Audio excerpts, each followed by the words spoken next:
1 number থেকে 9 নম্বর পর্যন্ত আমার সাথে সাথে পড়ুন। আল্লাহর নেয়ামতের তথ্য পাবেন। 1 সুবহানাল্লাহ, জান্নাতের একটি ফল গাছ রোপণ করে নিলেন। 2 আলহামদুলিল্লাহ, মিজানের পাল্লাটা একটু ভারী করে নিলেন। 3 আল্লাহু আকবার, আল্লাহর নামে আরেকটি তাকবীর পেশ করলাম। 4 লা ইলাহা ইল্লাল্লাহ মুহাম্মাদুর রাসূলুল্লাহ সাল্লাল্লাহু আলাইহি সাল্লাম, যার নেক 7 আসমান ও 7 জমিন হতে উত্তম। 5 লা হাওলা ওয়ালা কুওয়াতা ইল্লা বিল্লাহ, জান্নাতের একটি রতন কুড়িয়ে পেলাম। 6 আলিফ লাম মিম, পেয়ে গেলাম 30 নেকি। 7 সুবহানাল্লাহি ওয়া বিহামদিহি, সুবহানাল্লাহি আজিম। এবার জান্নাতের একটি খেজুর গাছ রোপণ করে নিলেন।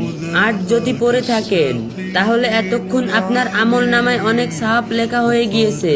9 আমি নিশ্চিত আপনি এখন মুস্কি মুস্কি হাসছেন। তারপর মুস্কি যখন হাসলেন তখন কমেন্ট বক্সে একবার আলহামদুলিল্লাহ বলবেন না। ভিডিওটি আপনার ফ্রেন্ডের সাথে শেয়ার অথবা মেনশন করুন। আপনার শেয়ার করাতে তারাও যদি কিছু সওয়াব পান তাহলে ক্ষতি কি? আর যে যা পারেন কপি লিংক করে দিয়েন।